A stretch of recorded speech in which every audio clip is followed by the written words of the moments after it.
everybody, this is Jeanette from Boricua Sewing and Crafts. This video, I'm going to show you how to use the Peggy Stitch Eraser. The reason why I'm going to shoot this video is, I was using this product all wrong. And I'm over here thinking, man, this stuff really tears up your items. Well, can it tear it up? Yeah, if you're not using it correctly, which I wasn't.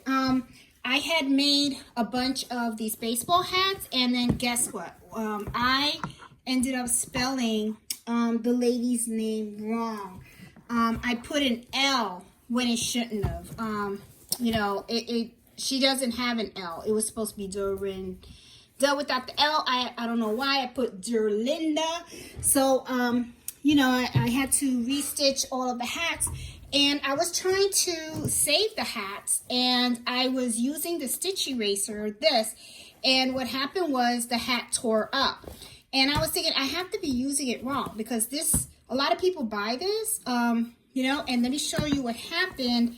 If you look inside the hat, you can see that I was getting most of the stitches out, but then what happened was I started tearing up the hat, and it was because I was using it incorrectly to remove the stitches. So I want to show you a quick video with an old shirt that I had that I messed up as well. Let me move this back a little bit so that way you guys can see better. This is a shirt that I had stitched out from my sister Nancy. I learned the hard way that you really have to be careful when you're doing applique. So what I did was I was cutting my applique, and I cut a hole in the shirt. So of course now this shirt is no good. So lesson learned, do your appliques first and then do your embroidery designs. But I want to show you how to properly use this, the Peggy Stitch Eraser to remove these. Now, one of the things that I was doing was I was just turning this on, and I was just like going all over the place. Now this not only cuts the stitches, it will mess up your fabric if you're not using it correctly, okay? Now, I started looking to see how do you use this, and one of the things they say is you're not supposed to use this in the front, okay, of your item. You use it in the back where you have your stabilizer. And what you do also is you're supposed to be cutting your bobbin thread, because the bobbin thread is what's holding all of the stitches together. I didn't know that. So since watching the video, I'm going to try it. So let's see what happens. This is the wireless version. And I am aiming for all the bobbin threads. And you can see it's actually cutting pretty good. Wow. Okay.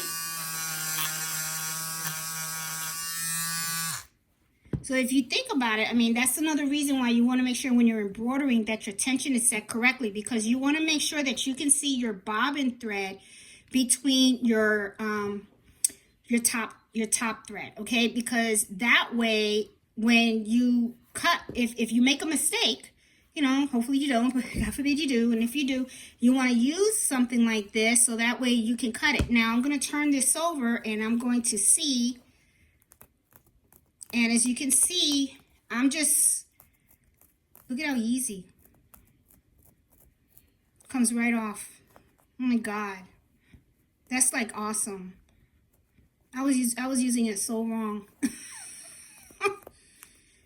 So look how easy. See?